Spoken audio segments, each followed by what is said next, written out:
So sorting is one of the most popular data structure and algorithm related coding patterns that we see.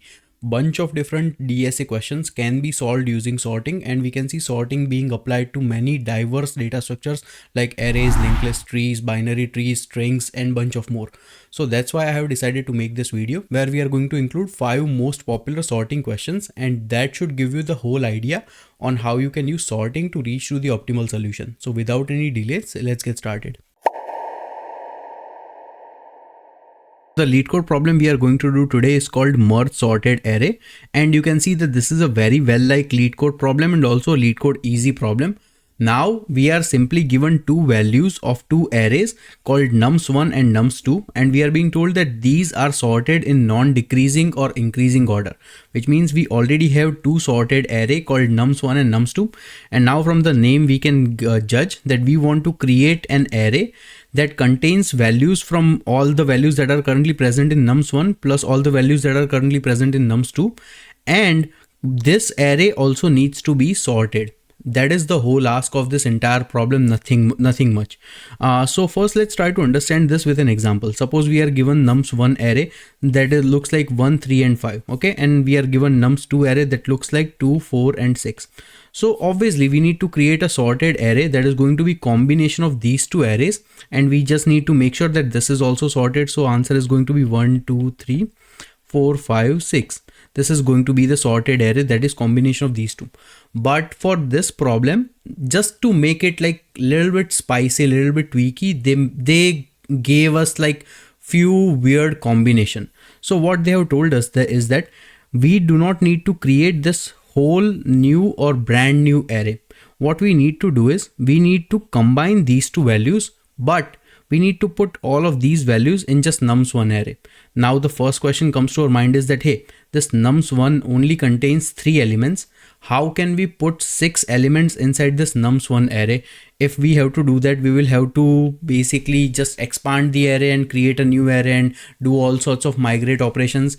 But the thing is, what they have actually done is that in this kind of problem, instead of giving us the input like this 1, 2, 3, 1, 3, 5, they are also given us 3 zeros in the trailing end of 1 or nums1 array, and nums2 array is going to contain values like this. On top of it, they are also providing us 2 extra values. So first value is called m and second value is called n, and both these m and n represents is the number of values that are currently present inside this nums1 array. Now by looking at nums1 array, we can see that there are actually 6 values present, but for our case, we only need these 3 values. These 3 are just simple placeholders that are currently present inside our array. They actually don't serve any purpose. So for this nums1 array, this value number n would be value number 3, and for this nums2 array, this value number n would be value number 2. This would say that nums1, this would also be 3. So this would say that nums1 array contains 3 elements. This would say that nums2 array contains 3 elements, and if we see the total size of this nums1, it is able to store 6 values, which means this stored array would actually be stored in this nums1 instead of creating a separate array like this. And that's it. I know understanding this problem is actually more complicated than solving this problem. So let's try to see how we can solve this. And yes, we can exactly solve the way you are thinking, the way we would logically do, but we are just going to use pointers in this case to solve this problem. And we are also going to do a couple of things here and there in like different order for the ease of simplicity for our problem. So what we are going to do is, let's assume with the same one, let's say that we are given this nums1 array, and this contains three elements, that is 1, 3 and 5. And the rest elements are zeros. Okay, so it contains let's say 3 zeros. Okay, and we are given this nums2 array, and this contains 3 elements, and these 3 elements are 2, 4 and 6. Okay, and we all know what the answer is going to be. But what we need to do is, at this particular position, the value needs to be the highest value that is currently present amongst both of these arrays, and the highest value can only be present at the end of this location or at the end of this location, because we are told that these are sorted values. And because these are sorted values, so these two are the maximum values present amongst each array. So the value that goes in the last element would be the maximum value amongst these two values. And then all we need to do is whichever value we put over here, we need to take care. So let's assume that we decide that we need to put value number 6 in this case. Okay, so let's update value number 6 over here. And we can say that, okay, because we are putting 6 over here, now this 6 is under no consideration. So now we need to check for the second largest value. We need to check the second value in this array and the very last value in this array. Whichever is greater, we are going to put that. So we are going to put value number 5 here and get rid of 5. And same way, if we keep on repeating the same process, we can simply fill out our array and we can put all the values in nums1. Now the question would come to you that, hey, why are we starting from the back and why are we not starting from the beginning? And the only reason we are starting from the back is because we don't have to do a lot of overwrite operations, because we are being told that these three values are already 0. They are not going to be part of our conclusion, and we can simply update the values rather than thinking about changing the values and then storing the temporary value. Because imagine if we have to make changes over here, imagine that instead in this case, let's assume that this first value is value number 2 and this value is value number 1, and now we are trying to find the smallest value. In this case, we will have to put 1 over here and then we will have to store this 2 somewhere else, and then we will have to repeat the same operation for these two values and so on and so forth. So in order to make sure that we don't fall into the scenario of making updates, we are simply doing that. And now let's see that what is going to be the actual way. I just explain you the method. The only thing we are going to do is we are going to have 3 pointers, and the first pointer is going to be the last value that is currently present for nums1. So for this, our example 1 3 5 and then 0 0 and 0. Okay, so our first pointer is going to live at this point and we can just name it as I. Now for this second pointer, that is going to be our value of m and n. Okay, so let's say that these are the values we have. So this is where the m pointer is going to live and this is where the n pointer is going to live, and this would be the same value that we can get from the values m and n. And now for the ith location, we need to check that whichever value is greater compared to m and n until these values reaches to the very first element. So this is going to be our loop condition. We first check, okay, so currently n is greater. Because n is greater, we are going to move value number 6 in this place, and we are going to migrate this pointer number n to come over here. Once again and we are also going to migrate value number I. So now I is currently present on this pointer. Once again, we are going to repeat the same same process. Now 5 is greater. So we are going to update the value of pointer m. We are going to add value number 5 over here, and we are going to again repeat the same process. So now this is our m and this is our n once again, and we also update the ith pointer to come at the one location on the side, on the left side. And if we keep on repeating the same process, eventually we would have our n1 that looks like 1 2 3 4 5 and 6, and this is going to be the answer. This is a very simple problem, so that's why the answer is also very simple.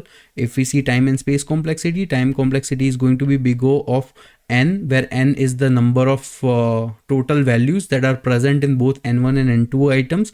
If we see space complexity, well, space complexity is going to be big O of 1, because apart from storing couple of pointers, we are not using any additional values.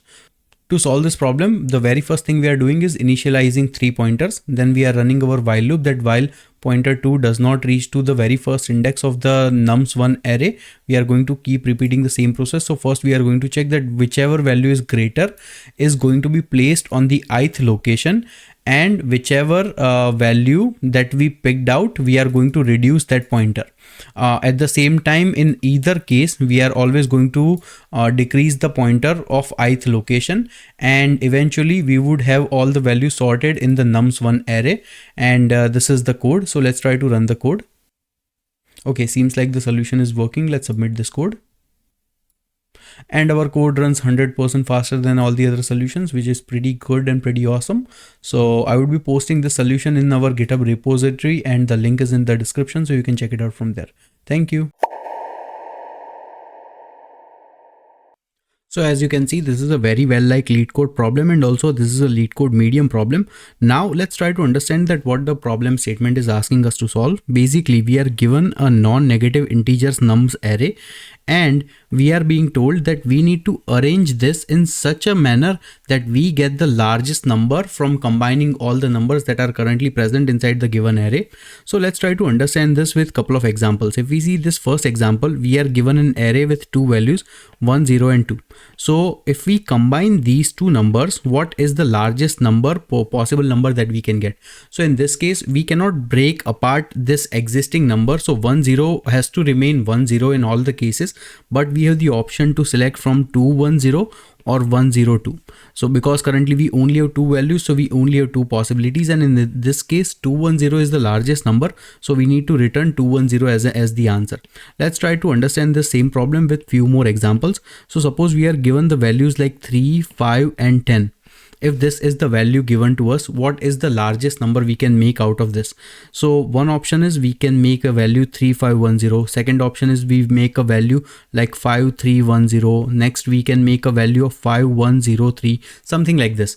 But in either cases, amongst all the possible values, this is going to be the largest value we should be able to make. So in this case, we need to return this as the answer. So I hope my explanation makes sense to you and you can understand that what we are trying to return. Now, if we see the problem statement, we are given a couple of other things to make our lives easy. Number one, they are saying that the result could be very large numbers. So we need to, rather than returning integer values, we can simply return string as the answer.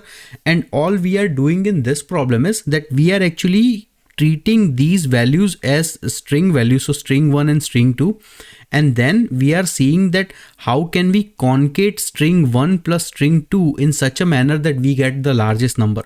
So we have two options because we currently only have two values, string 1 and string 2 in this case. So either we can concate string 1 plus string 2, which would result in the value 102, which is this value combining these two numbers, or second option is we concate string 2 plus string 1, and in this case the answer we get is 210. So because 210 is larger than 102, we are going to return 210 as the answer. Now this is a very clear hint on how we are going to solve this problem. Basically the idea is that we could have been given bunch of different values inside the given array, and somehow we need to sort this array in such a manner where the very first element is the largest value, and we are not talking about largest in terms of like pure numerical value, but the largest first value, and this we can only determine compared to rest of the other values. And I know what I just said might have gone over your head, so let me give you try to give you a simple explanation. Okay, let's just go back to our example of values 3, 5 and 10. Now in this case, we know that the answer is going to be 5310, and this has to be the largest number. But how can we come up with this largest number? And if we have to make this number, what should the sorted array should look like? So the sorted array should be that very first value should be value number 5, next value should be value number 3, and the last value has to be value number 10. Now if we just take the example that in this given input array, we are simply trying to make the largest value as the numerical sorting order and then present that largest value as the sorted array, then it would not work. Because if you see in this case, if we just have to sort all of these values based on their value preposition, we would get a value like this 10, 5 and 3. But in this case, if we combine these letters in this sequence, we would get value 1053. So 1053 is clearly a smaller value compared to value 5310, which is what we need to return.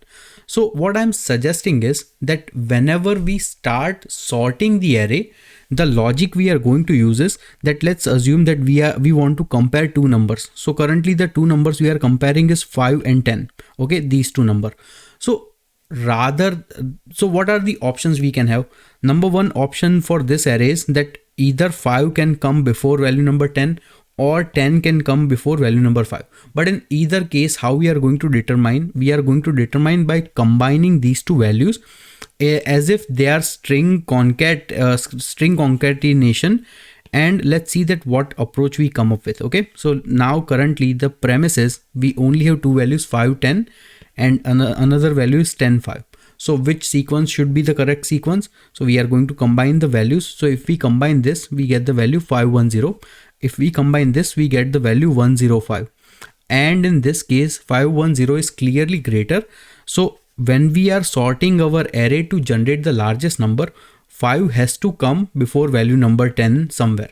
And this is the logic we are going to apply to solve this problem. So I'm going to show you two examples of solving this with like a simple problem and a complex problem, and that would enable your mind to come up with the answer. And if you are having any issues or if you are not able to comprehend what I'm suggesting, all I say is that you apply this logic to sort the array and you should be able to find the answer.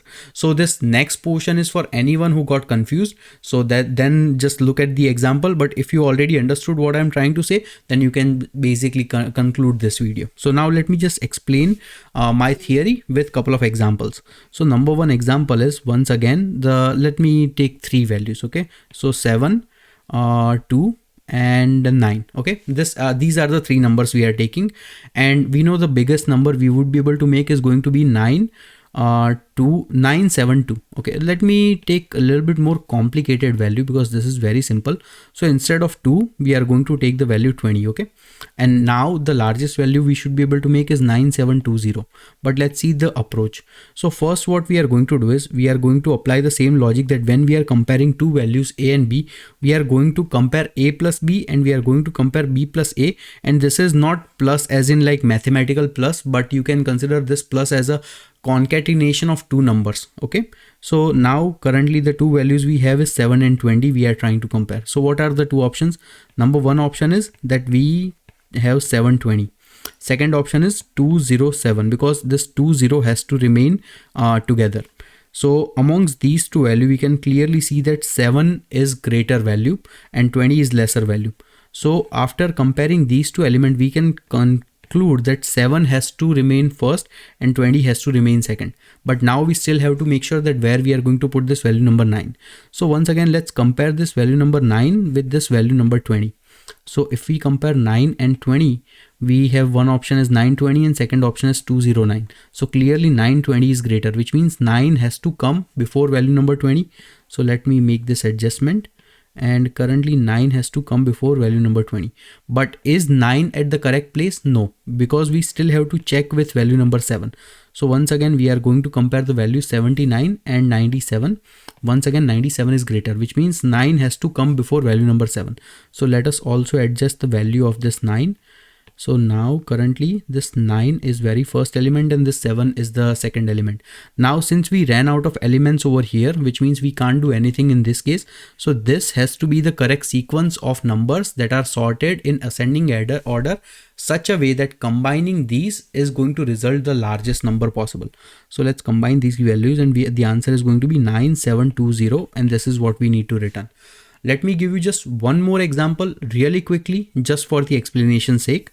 And let's take some larger example. So the values are 3, 50, 20 and 9 and 1. Okay, this is the number. So let's start comparing. So first we compare this value 3 and 50. So one option is 350 and second option is 503, which means definitely 50 has to come before value number 3. So okay, now currently we are comparing this value number 3 with value number 20. So once again, if you do that, 203 versus 302, oh sorry, 320. So once again, 320 is going to be greater. So we are going to put 3 before value number 20. This is correct sequence. Now 20 compared to 9. So once again, the one option is 209, second option is 902. So definitely 9 has to come before 20. And once again, if we keep on repeating the same process with 3, once again 9 has to come before 3 as well. And same way 9 has to come before 50. So the value is going to be 9, then 50, then 3 and then 20. Okay, and last value is 1. So 1, okay, if we compare 20 with 1, the answer is going to be 201 and 120. So 201 is greater, so value has to be 1. And if we combine all of these values, this is the correct sorted order. And I really quickly glance over it because I just wanted to explain how the method is going to work. And the answer is going to be 950 3201, and this is going to be the largest number we should be able to make from given this input, and this logic would work perfectly fine. Now for most of the languages like Java, Python, C++, they already have a sorting method in order to sort the arrays, and we can sort them in any order. So even for this one, we should be able to take or utilize the sorting method in order to generate the array. And this sorting usually works in n log n method, where we use comparator method to compare any two elements in order to sort them. What I showed you over here was a very slow approach. This would work in big O of n square time, but since we already have a sorting method that is built in that runs in n log n time, we should be able to use that, and that is going to yield us very good result in terms of time complexity. If we see space complexity is going to be big O of n, because many cases this sorting algorithm usually takes big O of n space, and that's these are the time and space complexity. Now let's try to see the coding solution. So very first thing we are going to do is create a new string array, because we will have to convert all the numbers into the string, and then we are going to iterate over our given nums array into simple for loop fashion and convert all the values into the string values. Once we have our string array, now all we need to do is use the pre-existing arrays.sort method, where we are comparing two elements in such a manner that we are concatenating the strings a and b, and we are comparing a plus b and b plus a and seeing that which value is greater compared to the other value. Once this is done, the array should have been sorted. Now we are just taking care of one of the edge cases, where if the given value has the largest value or the very first element as 0, we can simply return 0. If that is not the case, we will simply run a string builder operation, where we are going to concat all the values that are currently present inside our string array, which we have already sorted in ascending order in terms of completely larger values, and then we can simply return the largest number that we have been able to build using our string builder method. So now let's try to run this code, and seems like our solution is working as expected. Let's submit this code, and our code runs very fast compared to a lot of other solutions, and it is also very efficient in terms of memory usage. So the LeetCode problem we are going to solve today is called sort list, and you can see that this is a LeetCode medium problem and also a very well-liked problem on LeetCode. This has been asked at tons of companies, and that's why you really need to pay attention. Now the problem statement is really simple to understand, that we are given the head of a linked list and we need to return the entire list in sorting ascending order. So if we see an example over here, we are only given the head of the list, that is this value number 4, and then rest of these values we need to iterate over using the linked list, and in the answer we need to return a sorted linked list that looks like this.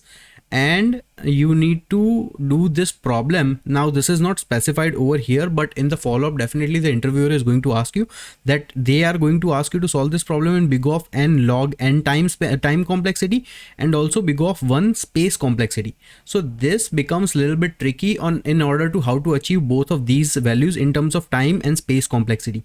So we will try to target these things and think that what is going to be our thinking like in order to solve this problem in this much time complexity, and also without using any extra space.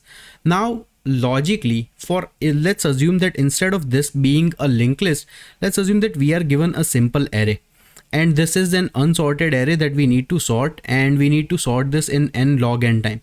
How would we solve that? Suppose we are given the values like 2, 4, 7, 1 and 3, something like this. Okay, so this if we have to sort this unsorted array, there are actually bunch of different methods that solve this problem in n log n time. We can apply like quick sort, or we can apply merge sort. Both of them are going to be really popular. We can also use like heap sort.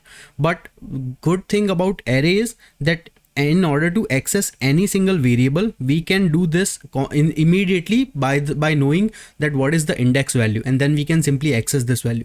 We don't have the same luxury to do so in our linked list. So that adds a bit of complexity, and that's why many companies love asking this question. Okay, now let's try to do the merge sort for this given array. So the logical thing is we are going to first find the middle pointer and break the array into two pieces. So first piece is going to be values 2, 6 and 4, and second piece is going to be value 1 and 3. Now we will check that are they sorted. Now in this case, this array is already sorted, so we don't need to do anything further. This is a good candidate for us. But now for this portion, this is not sorted, so we are going to again repeat the same process. So once again, if we break this down into two pieces, we will have one piece with value 2 and second piece with value 6 and 4. Once again, so currently we only have one value, so this is already sorted. We can't do anything much with this. This 6 4, is it sorted? No, it's not sorted. So if it's not sorted, what we will try to do is we will try to sort this, but since there are only two elements, if we break them apart, it's going to be one element each, that is going to be 6 and 4, and then we can simply swap these values and it would be very simple to sort this one. So after completing this operation, what we will be left with is we will be left with a value like 2, and then this is going to be 4 and 6. So now currently this portion is sorted, this portion is also sorted, and this portion is also sorted. So now we have three different arrays that we are trying to sort, and this is going to be very simple to do. So what we will do is first we will take these two arrays 2 and 4 6. So first we will compare the very first element with the very first element, and that's the only thing we need to do. And this operation can be done in log n time, because we already know that both of these are sorted. So whichever value is smaller is always going to append first. So in this case, since the value number 2 is smaller, so we will be left with a piece 2 4 and 6 as one piece, and second piece is already 1 and 3. So once again, now we are going to compare these two values, and we can see that this value number 1 has to go first. So we are going to put this value number 1 over here. Then once again, we are going to compare this value number 2 with value number 3. So since 2 is smaller, so once again, we are going to put 2 over here. Next, we are going to compare this value number 4 with value number 3. So since value number 3 is smaller, so we are going to put it before. And then for whatever the rest of the values are remaining, since this array is already completed, done, we can simply append all the values that are remaining as it is. So we are going to add values 4 and 6 as it is. This is how merge sort typically works in an array, and for that we actually have to use extra space because we need to store the array and do all of these manipulations. Now the target is we will try to replicate the same thing. The good thing about linked list is that we don't have to worry about this extra on space because we are working with linked list. So we can actually use pointers to just point to the any particular value that we are trying to do, and we can just manipulate the nodes in the easiest manner. Now let's try to see that what the solution is going to look like.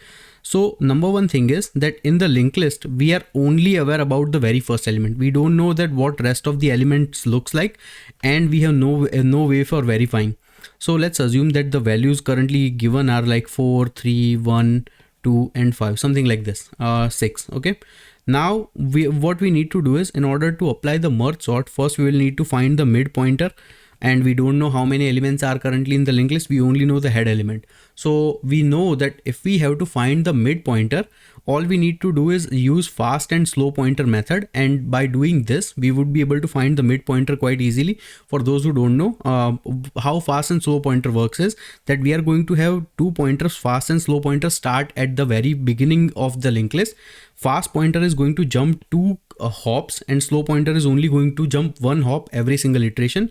So the moment we encounter that either fast pointer is at the null location or fast.next is the null location, then we have reached to the last node for the fast pointer. And the moment fast pointer reaches to the last node, whatever the position of this slow node is going to be the mid pointer.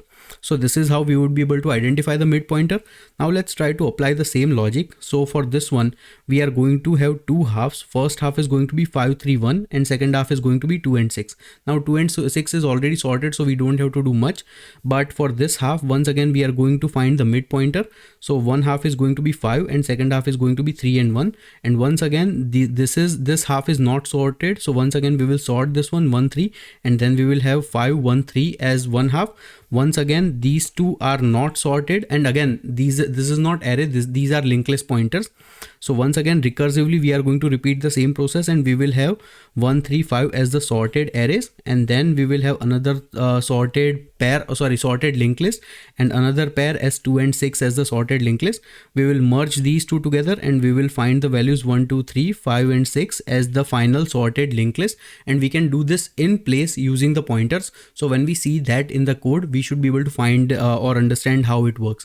So this is the whole approach. What we are going to do is, for the linked list, we are going to use the merge sort approach, and in order to find the mid pointer, we are going to use the fast and slow pointer method. So you see, In this problem, we are applying multiple concepts that are really important for many different things, and that's why this problem has been really popular in many different companies. Time and space complexity, we already know. Time complexity is going to be big O of n log n, and in terms of space complexity, it's going to be big O of 1 because we are not using any additional space. We are actually going to manipulate the pointers, and the whole thing, because it's a same operation being done repeatedly, it's a recursive approach, and we can just solve this problem using recursion. So now let's see the code for this. So if we see the solution, first what we are going to do is we are going to have our sort list method that we are going to recursively call for the different linked list head. So first we are going to have our terminating or base case that if the current given head is equal to null, we return head. If head dot next is equal to null, then also we return head. Next, we will have to find the mid pointer. In order to do that, we are actually going to use an extra helper method called getMid. So first, let's see the getMid method, where this is very simple. We are just simply using two pointers, fast and slow pointer, in order to find the mid pointer. And the moment we get the mid value, we simply return the mid value. So we have the mid value over here. Then we also have the left node, that is going to be the start node, or the very first node that we are given in the input for the sort list method, and the rightmost node, that is going to be the mid pointer node or the second half. And then we simply need to apply our merge sort method. So we are going to call another helper method called merge. And in this method, we are going to have first of all couple of nodes, dummy and tail node, in order to keep track of different pointers. Then we are going to simply check that while list 1 and list 2 are not null, we are going to compare the values. If we find out that the values are not correct, we are simply going to swap the values, and then we are going to keep on iterating till we reach to the next element or the very last element. And that's it. So this is how we are going to do our merge sort operation. And this is the whole code. Let's try to run the code. Okay, seems like our solution is working as expected. Let's submit this code. And our code runs very fast compared to a lot of other solutions, and it is also very efficient in terms of memory usage. So once again, I would be posting this code solution into our GitHub repository, and link to that GitHub repository is in the description. Hello friends, hope you are having a fantastic day today. So in this video, we are not only going to solve a very popular LeetCode problem, we are also going to learn a brand new Dutch national flag algorithm. And this algorithm has actually been developed by Dijksters, our very own god of shortest path algorithm. So without any delay, let's get started. So the name of the problem is called sort colors, and you can see that this is a very popular LeetCode medium problem, and this problem has been asked in a bunch of companies like Amazon, Google, Microsoft, all of them. So let's try to understand the problem statement. Basically, we are given an array nums with n objects, and each of the object has been marked as one separate color, red, white or blue, and we need to sort these in place, which means in big O of 1 space complexity, in such a manner that the same colors are adjacent to each other, and the order of the color has to be red, then white, and then blue. Now we are being told that because we are given an integer array, each integer is represented by a color, and this is actually the flag of Dutch nation, Netherlands. Now let's try to understand this with some of the real life examples. So suppose we are given an integer array like this. Now we need to sort this array in such a manner that each number is next to each other, like its color type, and also we need to follow the sequence of 0, 1, 2 or red, white and blue color sequence. Okay, so first is going to be 0 because we only have 1 0, then we have 2 1s, so in the answer we are going to mark 2 1s and then 2 2s. So this is going to be the solution that we need to return. Now you must be thinking that, hey, this is a very simple problem. Why is this even a LeetCode problem? Because in this given array, if you just apply like sort function or a sort library that every single language has, like Java, Python, you name it, then it can generate this answer pretty easily in like big O of n log n time, and you don't have to do anything. But there are a couple of caveats to that. Number one, we are being told that we must solve this problem without using the library sort function. So that is number one. Number two is that the library sort function actually solves this problem in big O of n log n time. but I'm going to show you how to solve this problem in actually even faster in big O of n time using the Dutch national flag algorithm. Now first, if we want to see the brute force approach, or if we want to see like some more inefficient methods, there are all there. Like in the brute force, you just iterate one by one and find each values and then start sorting them. So brute force is going to yield in big O of n square time complexity. The better or more efficient approach is using the sorting function or merge sort or quick sort, that is going to yield big O of n log n time complexity. But now let's just see that what is going to be the optimal solution for this problem. So what we are going to do is, instead of taking advantage of any of the existing library functions, we are going to take the advantage of the fact that we only need to sort 3 distinct items, which means in either cases the number of possibilities that, let's say that if this is the first section and this is the second section, the third section has to be only this much amount, right? There is going to be a very clear distinct boundary. It can be anything. It can be like the first value is only just one value, the second value is only these 4 values, then also all the middle portion or all the remaining values are going to be value number 1. So we are going to take advantage of this fact. In order to achieve this fact, what are the information we need? Well, number 1 information we need is that where does 0 end? So because currently we are trying to sort 0, 1 and 2, 3 values, right? So we will know that where does 0 end. We will also know that where does 2 start, and all the portion in between has to be 1. And using this fact, we should be able to solve this problem in big O of n time. So let's try to see the example of what I'm suggesting, and then it would make things much more clear. So let me just clean this up a bit. Let's assume that currently we are given this array, and let's add some random values, right? So let's add values like 1, 2, 0, 0, 1 and 1. Okay, suppose these are the values we are currently given. Let me just add a couple of more values to make it more like longer, and let's just add like 2, 1 and 2. Okay, suppose these are the values currently we are given. Now what I'm suggesting is that we leverage 3 pointers. So first pointer is going to be called left pointer. This pointer is going to keep track that where does the initial zeros needs to be placed, or where do they, so if we encounter 0 at any moment, this is the position where the 0 has to be entered in the existing array. Next, we are going to keep track of the right pointer or a high pointer. So this is a low pointer. Now let's just mark this as high pointer. So next we have an H pointer, and this H pointer is going to take the index position where if we at any given time encounter value number 2, it has to go on that place. And then third, we are going to have a current pointer. So this current pointer is going to help us iterate over the given existing array. Now this is the logic. Now let's try to understand what I mean. So initial position would be that currently left pointer is located at the very first position, because imagine at any given moment we encounter a 0. That 0 has to be at the very first index location. So this value has to be 0 if there exists 0. If there does not exist 0, then that's fine. Same way, if there exists a 2, at least the 2 has to be here, or if it is not here, then there should not be any 2 in the entire array in the sorted position.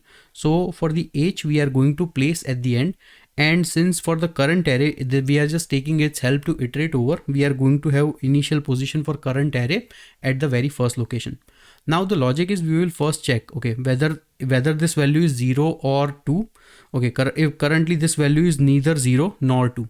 So we are simply going to move our current pointer one step forward.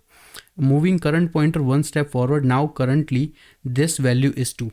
Now because this value is 2, we will have to update into, or we will have to swap values with current H pointer. Okay, so I think this, let's just make this value something else. Let's just make this value 0. So because I didn't want it to have H value at pointer number 2. Okay, and now let's just, so we realize that this value is 2. Because this value is 2, we will have to swap it with the position of H. So current position of H is 0. So we are simply going to do a swap operation. So let's just swap these two values.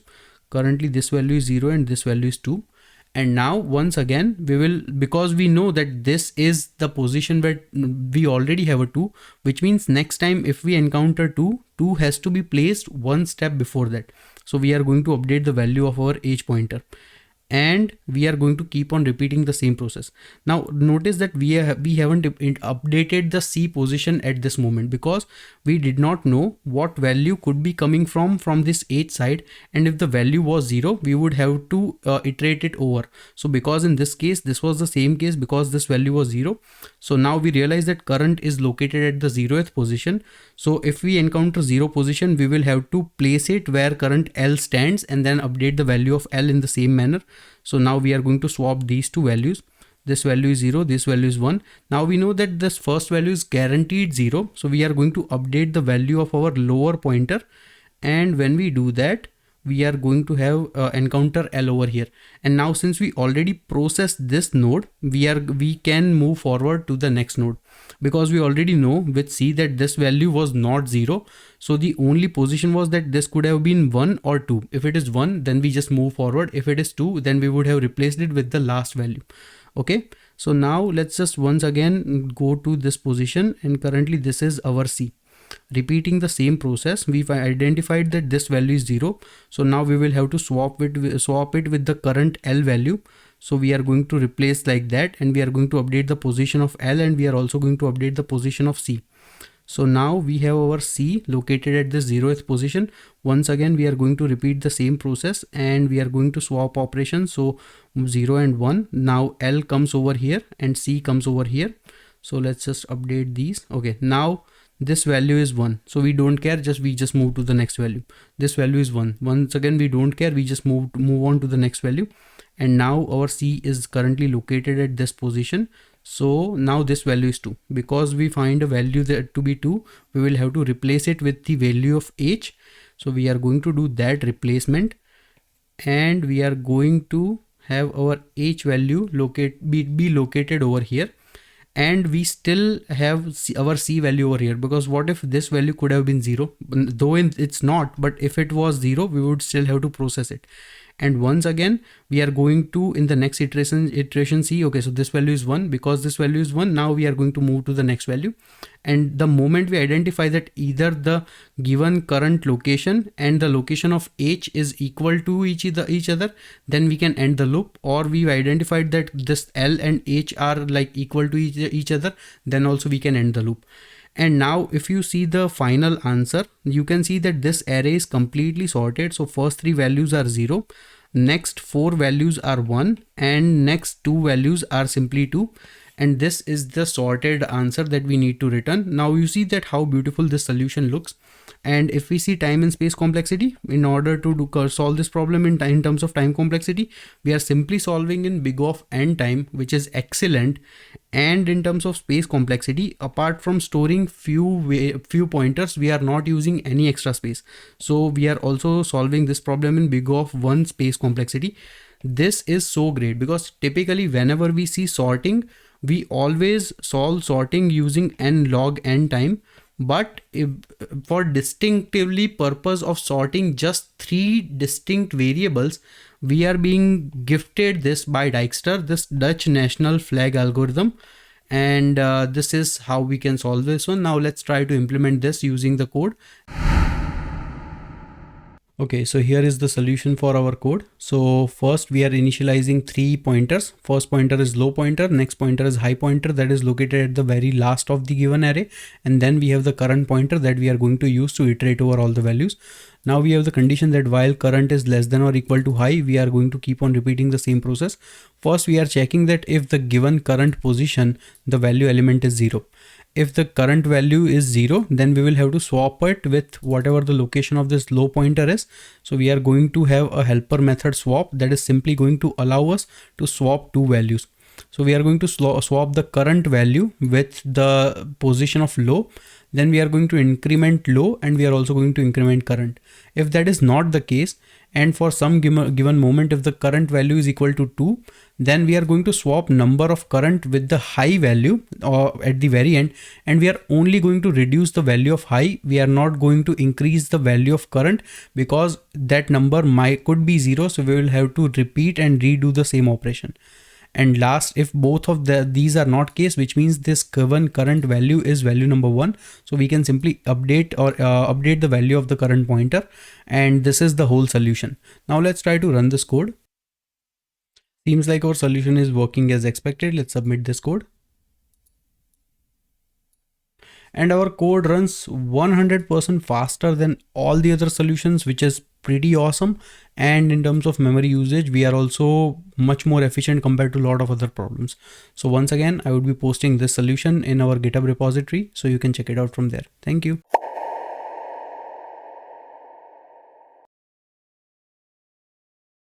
Hello friends, I'm a cloud solutions architect at Microsoft, and my aim is to empower every single person to be better at technical interviews. Keeping with that goal in mind, today we are going to do a very interesting LeetCode problem called majority element. And if we see some of the popular companies who have already asked this question, there are companies like Amazon, Bloomberg, Adobe, Google, Apple, Microsoft, Uber, Facebook, ByteDance, and Flipkart. So that's why I'm paying my utmost attention. I hope you also enjoy the video. This is a LeetCode easy problem and also a very well-liked problem on LeetCode. Basically, we are given an integer array of the size n, and we need to return the majority element. Now we are given the definition of what a majority element is, and basically any elements that appears more than half of the times in the given array, we can consider that to be a majority element, and we are guaranteed that the majority element always exists inside any given array. So this is the whole problem statement. If we see a couple of examples, in this case, the given array is of size 3 and the element 3 actually appeared twice, which means more than half of the time. So basically 3 is the answer we need to return. If we take a look at the second example, basically the element 2 appears 4 times and element 1 appear 3 times. So since 2 is appearing like more than half of the times, we are going to return 2 as the answer. And this is the whole problem statement. This is very simple problem to understand, and basically the answer is also going to be very simple. Suppose we are given an input n that looks like this one. We are going to use the same example. So if the given input is like 2, 2, 1, 1 and 1, and also 2 and 2. So in this case, the answer is quite simple. Whichever element is occurring more than half of the times or most of the times is going to be the answer. We already know that what is the size of this given n. In this case, the size of this given n is actually 7. Okay, so we already know that the size is 7, which means any element has to appear more than 7 divided by 2. So 7 divided by 2 is going to be 3.5. So if we use like the floor value, basically the element has to appear more than 3 times, which means any element that appears 4 or more times is going to be the answer. Now the logic is quite simple. We are simply going to, using this n, create a hash map. Now inside this hash map, we are going to use two elements, two items. First item is the key and second item is the value. As the key, we are going to use the unique values that are present inside this given input. So if the value has not appeared, we will create a new entry inside the hash map. If the value has already appeared, we will just use that value. And as its subsequent value, we are going to basically count the number of occurrences. So that is going to give us that how many times any particular number has appeared. If we just keep iterating for this particular example, first we will see value number 2 does not exist. So we will create a new entry over here called 2. And currently we have only received one occurrence of 2. Then again 2. So 2 already exists. And since it already exists, we are going to update the number of occurrences. So currently 2 has 2 occurrences. Now the value is 1. So 1 does not have any occurrence. So basically we are going to add one more entry, 1 over here. And current occurrence is 1. Now at this particular position, currently 1 appears 2 times. So again, we are going to have 1 appearing 2 times. And then eventually 1 would appear 3 times. So basically 1 is going to appear 3 times. Now we are done with all of these elements. Now currently we are at this particular position. So basically 2 is appearing again. So now 2 is going to appear 2 more times, which means eventually the hash map is only going to have 2 values, which these entries. And we can clearly see that 2 is the value that appears 4 times. So 2 has to be the majority element, and we are going to return 2 as the answer. And this is a very simple problem, so that is why this is a easy problem. And if we see time and space complexity in this case, basically the time complexity is actually going to be big O of n, and the space complexity is also going to be big O of n, because we will have to create this new additional hash map. So now let's move on to the coding. So today I'm running short on time, so basically I'm just going to explain the code rather than spend time entirely writing it. So in this code, basically we are using a separate helper method called count nums that takes in the any input integer array, and then we create a new hash map, and basically we return a hash map that contains the number of occurrences of any particular numbers input array. So what we are doing is, first of all, we are initializing a counts hash map. Now inside the counts hash map, we are iterating over the given input nums, and we are checking that if it contains the key, basically we create a new value and add its occurrence as 1. If the key already exists, we simply update the number of count, or like basically we update the number of occurrences inside the hash map, and then in the end we return the counts hash map that contains the values of all the unique values inside the nums array and also their occurrences. After that, from our main method, majority element method, basically we initialize a new hash map and we call our count nums method with the nums as the input. So this is going to populate our counts array. Once the count array has been populated, our aim is to find the value that contains the most occurrences. So basically we are simply going to create a new majority entry array, and we are going to run a for loop for the given input array, and we are going to check that which element contains the most entries, and whichever it is, we are simply going to add that, and in the end we are going to return that particular element. And that's it. Let's try to run this code. Okay, seems like our solution is working as expected. Let's submit this code. And our code runs decently efficiently compared to other solutions, because for this particular solution there can be like at least 10 different ways you can solve this problem, and some ways are much more efficient. So you can, if you put some thought to it, you can also find the solution.